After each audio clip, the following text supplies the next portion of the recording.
Hello, this video is for History 201.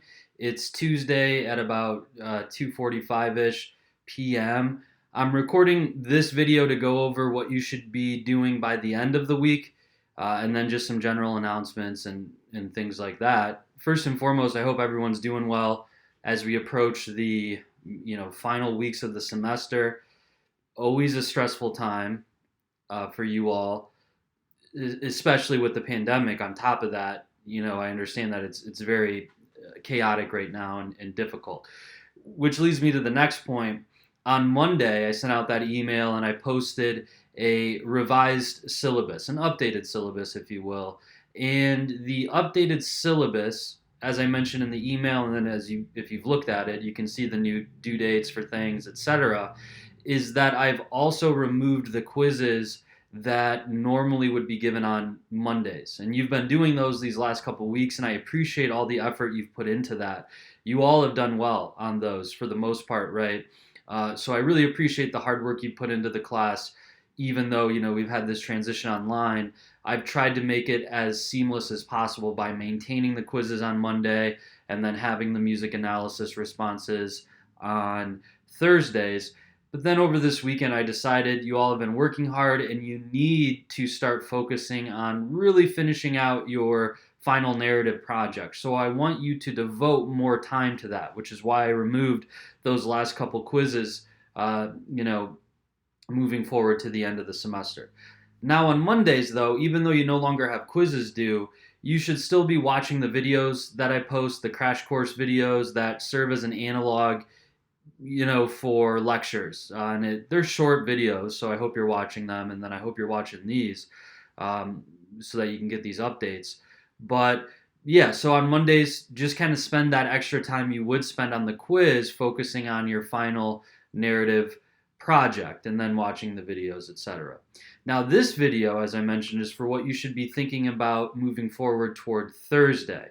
What will be due is your music analysis and response. But what I did, and you'll see this in the prompt, is I moved back the due date for that to Saturday at 11:59. This is to give you more time, right? I understand it's very stressful, so I'm trying to do this to help everyone. This is to give you more time to complete it. But what I suggest doing, if I were in your position, right, I wouldn't wait until Saturday to get this done. I would still do it on Thursday and get it turned in on Thursday to get it out of the way and be done with it, right? But what we're going to be doing this week in terms of analysis and thinking about music is the early 90s and grunge music, right? Which is this fascinating musical genre that grows out of this post-punk kind of environment. But also, we have to contextualize it within the time and space of the 1990s.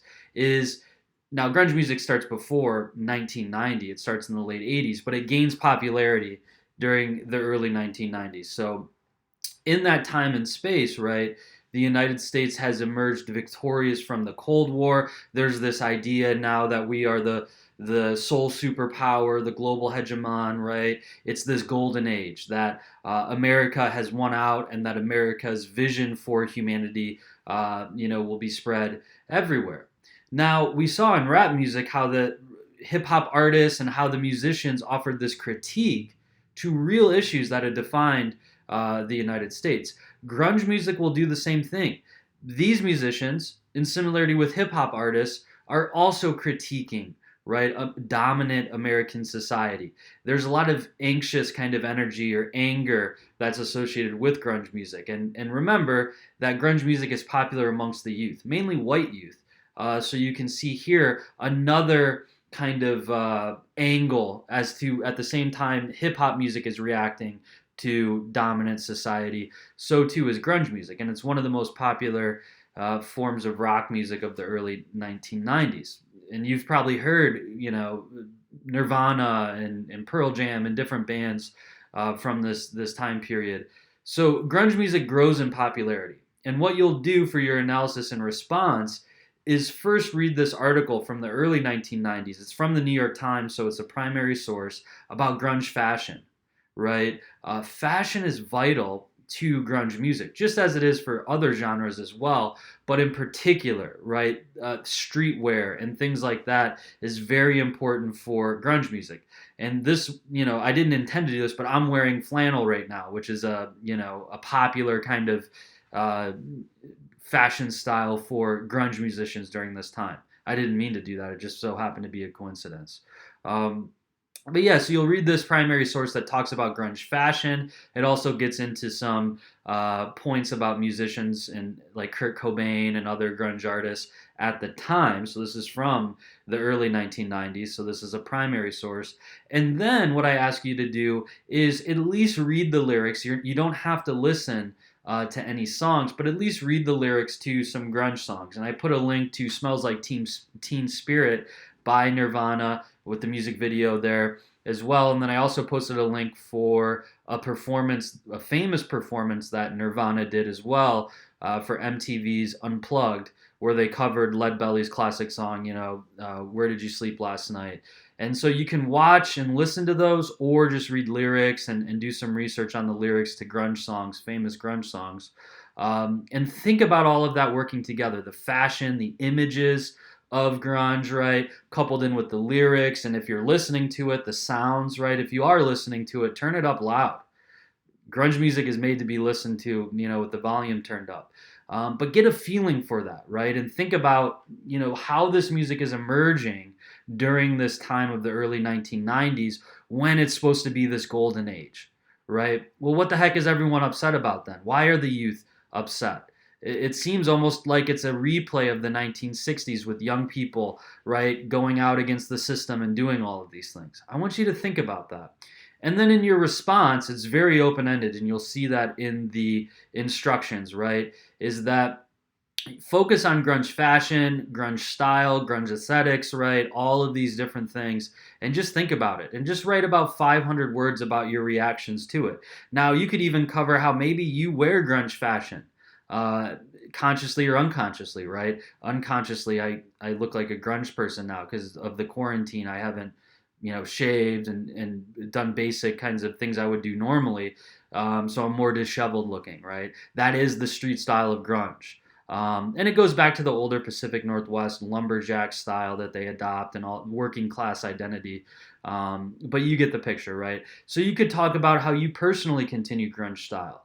Or you could focus on how grunge style has continued, right, into the present day, kind of musical style with Kanye West, right, as one example. He's really incorporated grunge style into how he presents himself. Now, his music is a little different than grunge, but his style, right, is in some cases is really highlighting, grunge aesthetics and things like that. So it's up to you on how you want to cover this. Maybe you want to focus on contrasting grunge style with hippie style from the late 60s, right? Think about how colorful, hippie style was. And you all talked about that with the Monterey Pop Festival. Maybe you want to talk about the dark kind of colors that are seen in grunge music and what that represents, the grayness and the blackness and the redness that's darker versus the technicolor aspects of, hippie style or whatever. It's up to you. I want this to be open-ended. I want this to be low stress. However, I want 500 words on it, so read through the prompt and make sure you're hitting all those points. And then pull in some examples from that primary source, from the New York Times article that's from the time period, and it's talking about grunge style. And kind of think about, right, is grunge style on the verge of becoming commodified, which it is now, right? It's chic fashion today. A lot of grunge style, right, is chic and there's some designer, I don't even know the word, design fashion houses, right, that sell very expensive clothes that are supposed to look like, what people wore in the early 90s for grunge fashion. So think about all those things. And remember that there is no right or wrong answer for this assignment. And then we'll be moving forward with more of these analysis and responses as we close out the semester.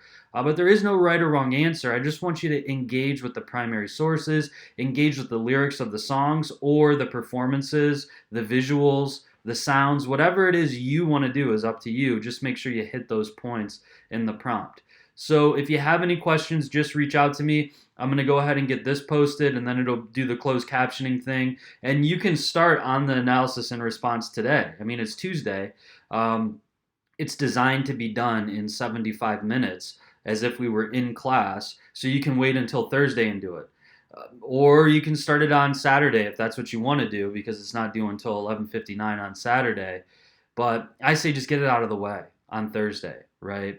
And then use the extra time on Mondays now to focus on your final narrative project. And I'll reiterate this through more announcements, etc. But also, if you've noticed, I've removed the final exam. So I'm not saying you're welcome, but you no longer have to do a final exam. You still have to do the narrative project because that's the chunk of your final grade anyways, about 50% of it, right, when it's all said and done. So I thought, it's a stressful time. Let's get rid of the final exam because we're still meeting those course learning objectives without the final exam. And you're already doing all this extra work. I mean, not extra work, but you're doing extra things because now you have to learn online instead of being in class. So let's get rid of the final exam. We'll still meet the learning outcomes through the narrative project and through these analysis and responses. So I removed that in the quizzes. But if you have any questions, just reach out to me, right? And let's, work to finish out the semester in a good way. Obviously, this is going to be an intense couple months with the pandemic. It's getting bad. We're reaching the peak of this. So, pay attention, be safe, all of those things. And it's going to be scary when you hear these numbers of deaths. I mean, New York almost had, I think, 800 people die, in 24 hours. So we're approaching that peak, and it's going to get scary and things, but just remain vigilant, washing your hands and social distancing, and don't going out if you don't have to stores and stuff. Just avoid it for the next couple weeks if you can, just because it is the peak now. So we want to be safe. So if you have any questions, just reach out to me, and I'll be available during our class time like I always am, or just on email anyway. But get it done by Thursday. Now, you don't have to until Saturday, but I say just get it out of the way. And if you have any questions, just reach out to me. Have a good day.